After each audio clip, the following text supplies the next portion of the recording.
ठीक है। तो आज हम पढ़ेंगे वेजिटेटिव प्रोपेगेशन। ठीक है, हाउ डू ऑर्गेनिज्म रिप्रोड्यूस चल रहा है हमारा, इसमें असेक्सुअल रिप्रोडक्शन चल रहा है।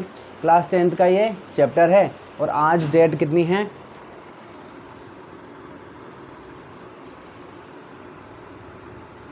आज डेट है 30।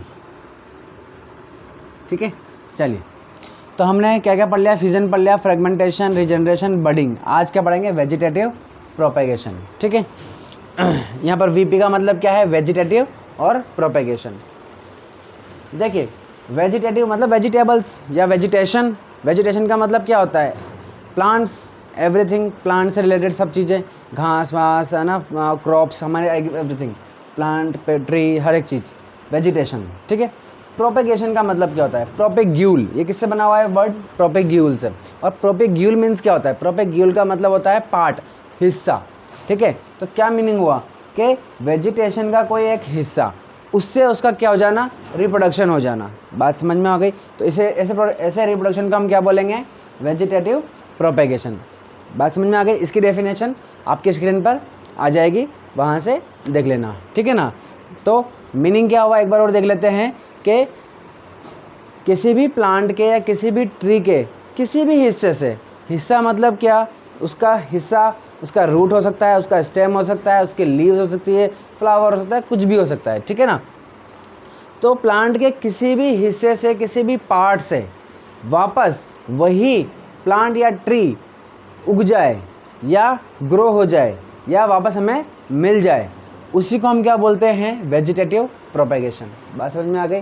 प्रोपेगेशन का मतलब क्या है, प्रोपेग्यूल से ये वर्ड मिला है हमें, और प्रोपेग्यूल का मतलब होता है कोई भी पार्ट। किसका पार्ट, वेजिटेशन का। ठीक है, चलिए डेफिनेशन स्क्रीन पर आई जाएगी। चलिए अब वेजिटेटिव प्रोपेगेशन जो है वो दो टाइप के होते हैं, एक होता है नेचुरल और एक होता है आर्टिफिशियल। नेचुरल वो होता है जिसमें मैन मेड का, यानी कि मैन का कोई उसमें हाथ नहीं होता, उसमें मैन को लेना देना कुछ भी नहीं है। बस समझा कि इंसान का कोई लेना देना नहीं है, वो नेचुरल होता है, अपने आप हो जाता है। जैसे कि मान लीजिए कि कोई ट्री है, एग्जाम्पल के तौर पर ब्रायोफिलम है, ब्रायोफिलम की जो लीव है वो अगर ज़मीन पर गिर गई तो उसी लीव से वो ट्री वापस, वो प्लांट जो वापस ग्रो हो जाएगा। ठीक है, तो इसमें कोई मैन ने कुछ भी नहीं किया। और आर्टिफिशियल में पूरा काम किसका होता है, मैन का होता है, वो अपने हाथ से सब कुछ काम करता है। ठीक है ना। तो दो टाइप के हो गए हमारा, फर्स्ट नेचुरल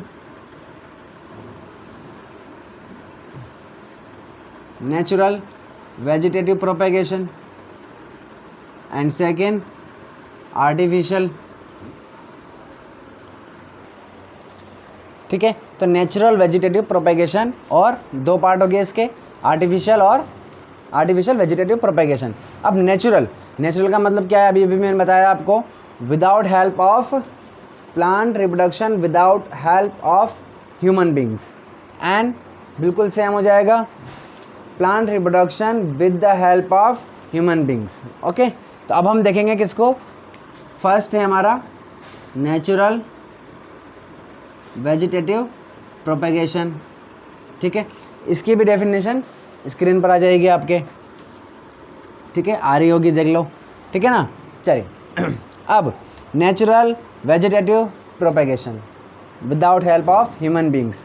अब हम इसमें देखेंगे फर्स्ट किससे, लीव्स के थ्रू, LEAVES। ठीक है, सेकंड देखेंगे हम स्टेम, और थर्ड देखेंगे हम क्या, रूट्स। ठीक है, मतलब क्या हुआ इसका कि नेचुरल वेजिटेटिव प्रोपेगेशन किस किस के थ्रू हो सकता है, लीव्स के थ्रू हो सकता है, स्टेम्स के थ्रू हो सकता है और रूट्स के थ्रू हो सकता है। अब यहाँ देखिए, ये है लीफ ब्रायोफिलम की। इसके मार्जिन पर आप देख रहे होंगे काले काले से धब्बे। ये काले काले से धब्बे, ये वो जगह है, ये वही साइट है जहाँ से नए प्लांट्स उगेंगे। ठीक है, जब इस लीफ को हम मिट्टी में रख देंगे। ये देखिए, ये है ब्रायोफिलम की लीफ। ठीक है, इसे हमने रख दिया मिट्टी में, और 15 दिनों बाद देख रहे हैं हम, तो ये छोटा सा प्लांट इस पर उग गया है, और उगा भी कहाँ है, वहीं काले धब्बे के ऊपर। ठीक है, ये देखिए। अब लीव्स के थ्रू ऐसे कौन से प्लांट हैं, ऐसे कौन से ट्रीज़ हैं जो जिनके लीव से दूसरा नया पेड़ या नया ट्री या नया प्लांट ग्रो हो जाता है। ऐसा कौन से ट्रीज़ हैं या ऐसे कौन से वेजिटेबल है, फ्रूट्स हैं जो जिनके स्टेम से नया प्लांट आ जाता है, ठीक है ना। और ऐसे कौन से प्लांट्स हैं जिनके रूट से नए प्लांट निकलते हैं, ठीक है। तो चलिए देख लेते हैं, ठीक है। तो ये हमारे ट्रीज़ हैं, ब्रायोफिलम और कैलनकोई। ये ऐसे हैं प्लांट हैं जिनकी लीव से वापस यही प्लांट ग्रो हो जाते हैं, ठीक है ना। आपके स्क्रीन पर आ रहा होगा इसका फ़ोटो, ठीक है।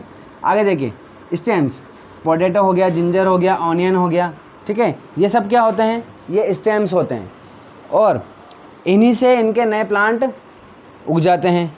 पोटैटो से आपने देखा होगा पोटैटो को, पोटैटोज़ में कई सारे ऐसे काले काले धब्बे होते हैं जिनको उनकी आइज़ बोलते हैं। और कई सारे पोटैटो आपके घर में ऐसे भी होंगे या कई दिन हो जाते हैं अगर रखे हुए, उसको अगर हमने यूज़ नहीं किया तो उसमें वाइट वाइट से निकलने लग जाते हैं, ठीक है ना। तो वो क्या है, वापस उसका स्टार्ट क्या हो गया, उसके अंदर वही प्रोपेगेशन, वेजिटेटिव प्रोपेगेशन स्टार्ट हो गया, उसका रिप्रोडक्शन स्टार्ट हो जाता है। This is how a potato plant grow vegetatively. इसमें ये आपको बर्ड्स दिखाई दे रही हैं जिनको आइज़ भी कहते हैं। इन बर्ड्स से ये नए प्लांट्स अराइज हुए हैं और इन प्लांट्स के नीचे आप देख सकते हैं वाइटिस एडवेंटिशियस रूट्स के बंच हैं, ठीक है। इस तरीके से आपने जिंजर भी देखा होगा, जिंजर भी कई सारे अलग अलग तरीके के निकले होते हैं उसके अंदर, ऑनियन में से निकले होते हैं, ठीक है ना। तो ये सब क्या है, स्टेम्स है। और ये ऐसे स्टेम्स है जिनमें से नए प्लांट निकल जाते हैं। नए प्लांट कौन से, पोटैटो में से पोटैटो गई, ठीक है ना। जिंजर में से जिंजर ही निकलेगा, जिंजर में से पोटैटो नहीं निकलेगा, ठीक है। चलिए अब देखिए रूट्स, रूट्स में कौन सा आता है, स्वीट पोटैटो। अब ये स्वीट पोटैटो ऐसी रूट्स हैं जिनसे स्वीट पोटैटो का वापस नया क्या निकल जाएगा, उसका नया पेड़, नया पौधा, नया पेड़, जो नया प्लांट जो है वो निकल जाएगा। बात समझ में आ रही है। चलिए बाकी इन सब के फ़ोटो स्क्रीन पर आ जाएंगे, ठीक है। डेफिनेशन भी आ जाएगी, वो भी देख लेना, ठीक है। चलिए अब हम देख लेते हैं क्या, आर्टिफिशियल वेजिटेटिव प्रोपेगेशन, ठीक है। तो artificial vegetative propagation without help of human beings, ठीक है ना, देख लिया था हमने। अब ये कितने टाइप की होती है, 4 टाइप की होती है, 3 टाइप की नहीं होती। कितने टाइप की होती है, 4 टाइप की। फर्स्ट कटिंग होती है, सेकंड ग्राफ्टिंग होती है, third layering and fourth tissue culture, ठीक है। इन सब की इसकी पूरी जो नोट्स हैं, नोट्स की जो PDF है वो मैं डिस्क्रिप्शन में डाल दूंगा, आप वहाँ से डाउनलोड कर लीजिएगा। इसके अलावा स्क्रीन पर भी वो चलते रहेंगे तो वहाँ से भी आप लिख सकते हैं, ठीक है ना। तो देख लेते हैं कौन कौन से होते हैं, ठीक है। तो आर्टिफिशियल वेजिटेटिव प्रोपेगेशन, इसमें फर्स्ट है हमारा क्या, कटिंग। अब कटिंग में क्या होता है, कटिंग में जैसे एक प्लांट है हमारे पास, ठीक है, एक प्लांट है। अब उस प्लांट का हमने एक स्टेम को कट कर लो और उसको ले जा कर के दूसरे प्लांट में, यानी कि दूसरे पौधे में, दूसरे गमले में उसको लगा दो। बात समझ में आ गई, वो वापस उग जाएगा। ऐसा कौन सा प्लांट होता है, रोज़। ऑलमोस्ट सभी बच्चों को पता भी होगा, नहीं पता है तो रोज़ का प्लांट ऐसा होता है जिसके लिए, जैसे कि हमें अगर कोई प्लांट उगाना होता है तो हम क्या करते हैं, उसके बीज लेकर के, उसके सीड्स लेकर के हम करते हैं, उसमें उसको उगाते हैं, ठीक है ना। बट यहाँ पर ऐसा नहीं है, रोज़ के साथ ऐसा नहीं है। रोज़ में क्या होता है, उसके स्टेम कट करो और दूसरे गमले में लगा दो, उसको प्रॉपर तरीके से उसका ध्यान रखो, पानी टाइम टू टाइम दो, खाद, मैन्योर, फर्टिलाइज़र सही से दो उसको, ठीक है ना। तो वह वापस क्या हो जाएगा, उग जाएगा, अच्छे से फूल देना स्टार्ट कर देगा। जब ये मुझे याद है आज भी, मेरी मम्मी लेकर के आई थी, किसी के गुलाब का पौधा था उनके घर पर, तो वो स्टेम कट करके लेकर के आई थी और लगाया था। तो मैं उनसे कह रहा था कि ऐसे थोड़ी उगता है, आप भी क्या करते हो यार, ऐसे थोड़ी होता है, तो ठीक है ना। तो मैं छोटा बच्चा था तब, मुझे लगता था कि बीज से ही उग सकता है, तो वो ऐसे स्टेम लगा रही थी, तो उनको पता था, लेकिन ठीक है ना, तो वो सही थी, तो और वो पौधा उग गया था और मैं मज़ा आ गया था, ठीक है ना। तो इस तरीके से तो रोज़ हैं, और रोज़ के अलावा कौन कौन से हैं वो हम देखते हैं। देखिए रोज़ हो गया, शुगर केन हो गया, पोटैटो हो गया, तो ये सारे ऐसे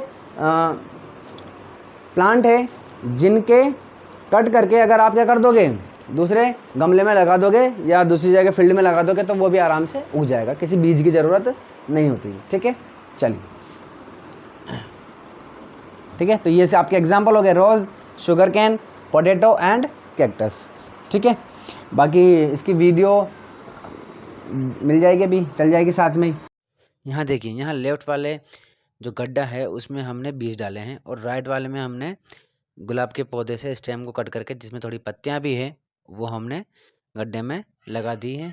ठीक है, अब थोड़े दिनों बाद इधर अगर हम लेफ्ट वाले को देखें तो वहाँ सिर्फ 1-2 पत्तियाँ ही दिख रही है, लेकिन वहीं अगर हम राइट वाले को देखें तो वो अच्छा खासा ग्रो हो गया है और एक गुलाब का पौधा भी उसमें आ ठीक है गया ना, है। और फोटोज़ भी दिख जाएंगे आपको। ठीक है, नोट्स भी चले रहे होंगे साथ में। चलिए अब देखते हैं ग्राफ्टिंग। ग्राफ्टिंग क्या होता है? ठीक है, ग्राफ्टिंग में क्या होता है, जैसे कि मान लीजिए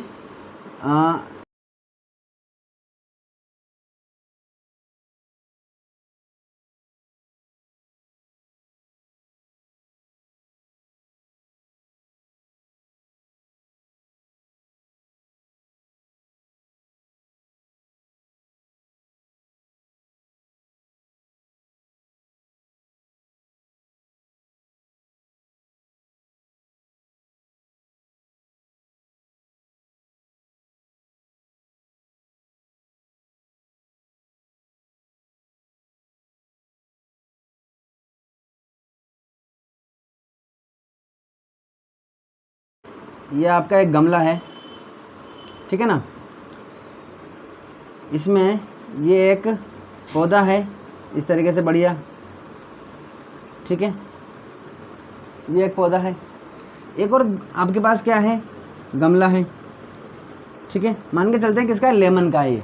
ठीक है, एक लेमन का है और एक है आपका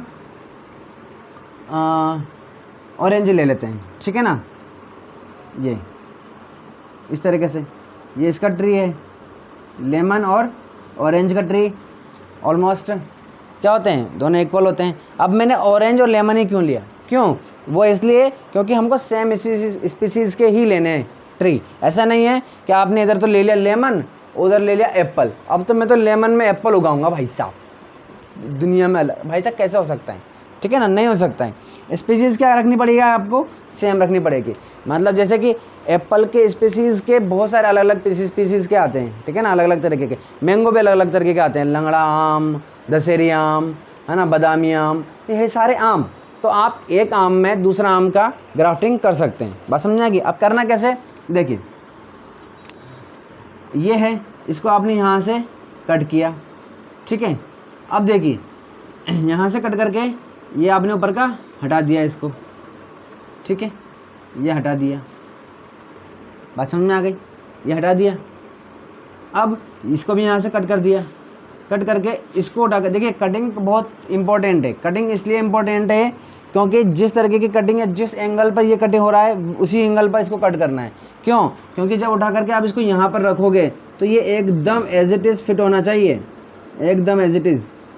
ठीक है, क्यों होना चाहिए? क्योंकि इनका जो मेन काम क्या है, यहाँ से रूट से क्या जाएगा, वाटर सप्लाई होगी यहाँ से। ठीक है ना, वाटर सप्लाई होगी और जो ऊपर फूड बनेगा वो पूरे प्लांट में ट्रांसफ़र होगा। और ये दो चीज़ों से हो सकता है, किससे, एक होता है जाइलम और एक फ्लोएम। तो जब आप इसको फिट करोगे तो जो इसका जाइलम है और फ्लोएम है वो इसके जाइलम और फ्लोएम से एकदम कांटेक्ट में आना चाहिए। बस समझ में आ गए? इसीलिए ये कटिंग थोड़ी इम्पोर्टेंट है। और इसीलिए अगर हम नए नया जिसको नहीं आता या जिसकी प्रैक्टिस बहुत कम है, जो पहली बार ही कर रहा है, उससे मैक्सिमम चांसेस क्या होते हैं, नहीं होने का ही होता है। ठीक है ना, आपने अब करना क्या है, जैसे कट किएगा इसको, इस पर फिट किया, फिट करके इसको रैप करना होता है, ऐसे टैप से कर दीजिए। ठीक है ना, अब जो पहली बार कर रहा होगा तो 90% चांसेस उसके ख़राब होने के ही, ये यहाँ पर सड़ जाएगा, ये ख़राब हो जाएगा, नहीं होगा, बिगड़ जाएगा। तो प्रैक्टिस करनी पड़ेगी। क्यों? क्योंकि उसे सही से नहीं बिठाया, सही से रैप नहीं किया होगा।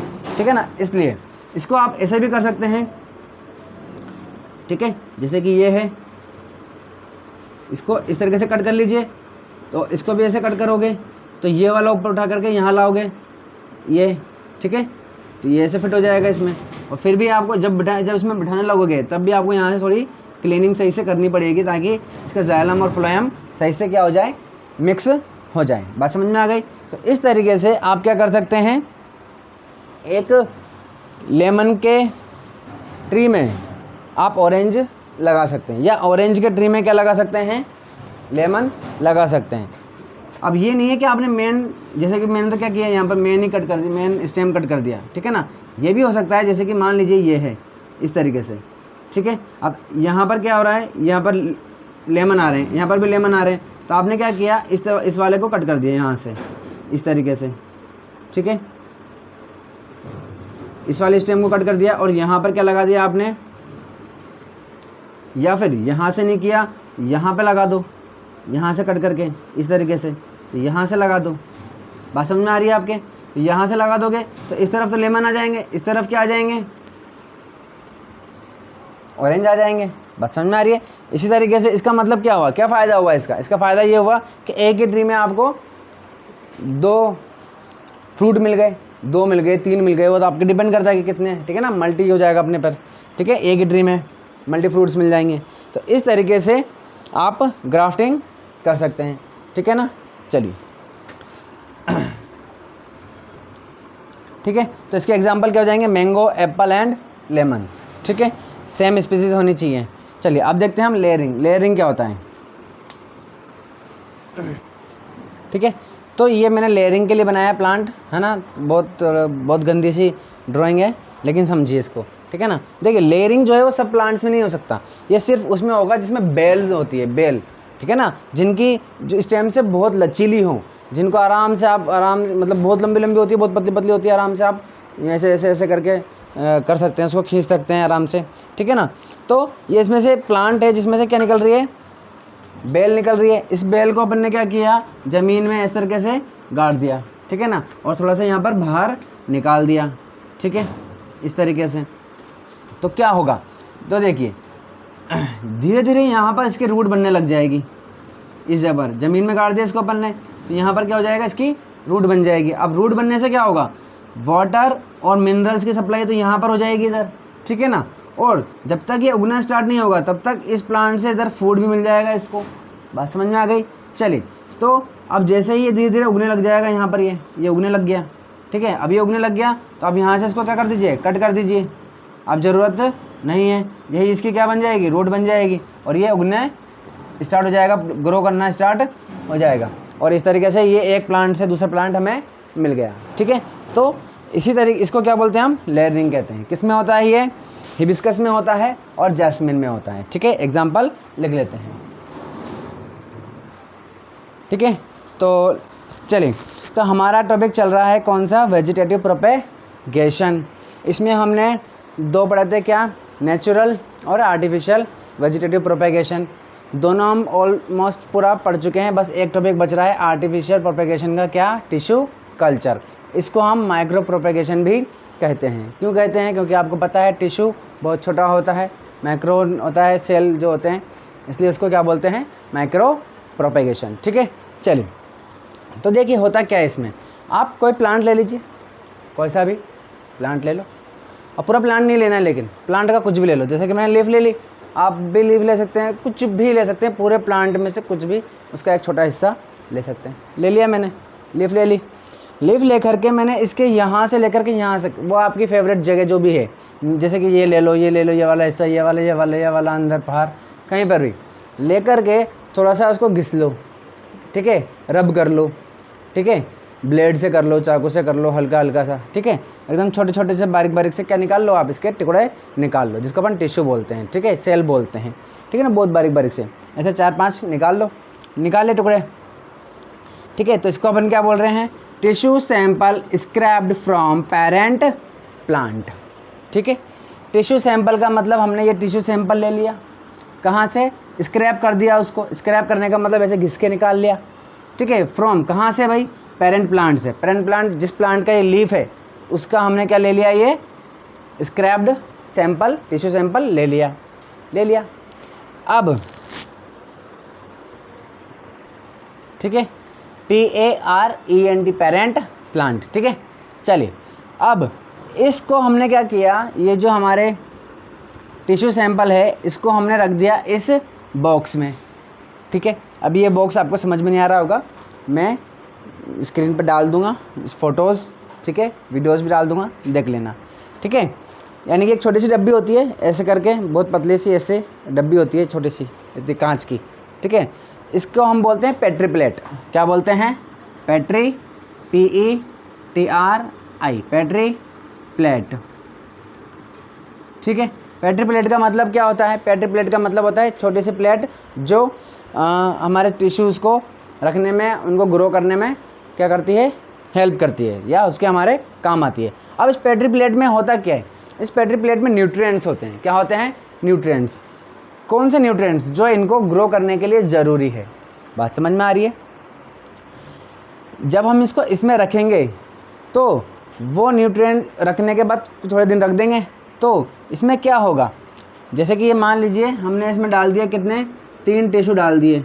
डालने के बाद इसमें तो आपको पता है सर क्या है इसके अंदर न्यूट्रिएंट्स हैं, ठीक है। जैसे कि अपने खाद होती है ना, मैन्योर वेन्योर यहाँ पर, ठीक है ना, फील्ड में होती है, ठीक है ना। तो इसी तरीके से इसमें न्यूट्रिएंट्स होते हैं, है ना। स्पेशली पूरे खाद नहीं होती, न्यूट्रिएंट्स ही होते हैं बस, ठीक है ना।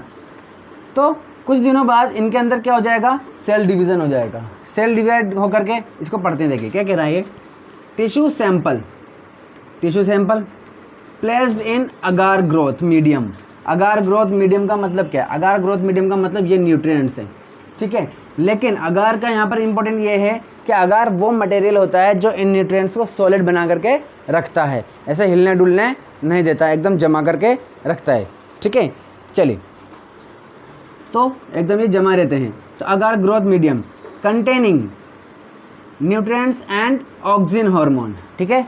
तो इसमें इस अगार ग्रोथ मीडियम जो है इसके अंदर क्या होता है भाई? न्यूट्रिएंट्स होते हैं। न्यूट्रिएंट्स का मतलब जो इनको ग्रो करने में हेल्प करते हैं। दूसरा ऑक्सिन हार्मोन। ऑक्सिन हार्मोन का जो क्या करवाता है? सेल डिवीज़न करवाता है, जो ग्रो करवाता है, ठीक है ना, प्लांट को ग्रो करवाता है, ऐसा हार्मोन होता है।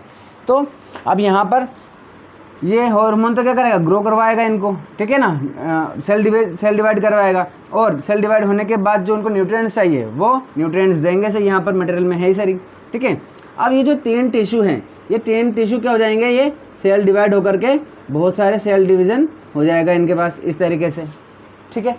चलिए, अब सेल डिवीज़न तो हो गया, बहुत सारे हो गए। ये 3 से हमारे पास बहुत सारे हो गए, 3 से मान लो बहुत सारे हो गए, मतलब 50, 60, 70, 80, 90, 100 हो गए इस तरीके से सेल डिवीज़न। चलिए, लेकिन अब यहाँ पर ये है कि ऐसे इकट्ठे होकर बैठे हुए हैं, ठीक है। तो इस तरीके से ढंग से होगा नहीं, और न्यूट्रिएंट्स अभी क्योंकि सेल डिवीज़न भी ज़्यादा हो गया तो न्यूट्रिएंट्स भी कम हो गए। तो हम क्या करेंगे? इसको, ये जो सेल डिवीज़न हुए हैं इन प्लांट्स को क्या करेंगे? हम इनको दूसरी पेट्री प्लेट में शिफ्ट कर देंगे। वहाँ पर न्यूट्रिएंट्स भी नए मिल जाएंगे, प्रॉपर मिलेंगे, ज़्यादा मिलेंगे। इसके अलावा हम वहाँ पर इनको सही तरीके से जमा देंगे, इस तरीके से दूर दूर, बढ़िया, ठीक है। अभी भी ये सेल्स ही हैं, बहुत छोटे छोटे से हैं, ठीक है ना। तो इनको हमने रख दिया। अब देखिए क्या लिख रहा है? Sample developed into tiny plantlets, ठीक है ना। तो ये सेल डिवीज़न तो हो गया, ठीक है ना, सेल डिवीज़न हो गया, और थोड़े थोड़े से थोड़े बड़े भी हो गए, ठीक है, बड़े हो गए। और इनको हमने क्या कर दिया? दूसरी, ये देखिए यहाँ पर एरो बना दिया मैंने, इस प्लेट में क्या कर दिया? अपन ने शिफ्ट कर दिया, और ये थोड़े बड़े हो जाते हैं। फिर जब ये थोड़े से और बड़े, इसमें क्या हो जाएंगे? थोड़े से और बड़े हो जाएंगे, है ना, ऐसे हाथ से पकड़ने लायक, बढ़िया, ऐसे बड़े बड़े, इतने बड़े बड़े, इतने बड़े बड़े, इतने बड़े बड़े, ऐसे ऐसे ऐसे, ठीक है ना, हो जाएंगे इसके अंदर अच्छे खासे। होने के बाद इसको हम क्या कर देंगे? देखिए क्या लिख रहा है? Plantlets planted into compost. Compost का मतलब खाद, ठीक है। हमारे गमले हो गए या हमारे जो फील्ड है वहाँ हो गया, तो इसको हम क्या करेंगे? शिफ्ट कर देंगे हमारे कंपोस्ट में, गमलों में, इस तरीके से। अभी थोड़े बड़े बड़े हो गए तो आराम से न्यू उठा करके न्यू लगा दो, ऐसे कर करके, ठीक है। तो हमने क्या करा? ये एक लीफ, पूरी लीफ भी नहीं ली, एक छोटा सा इसका हल्का सा हिस्सा लिया, और इससे हमारे पास कितने सारे प्लांट मिल गए, ठीक है।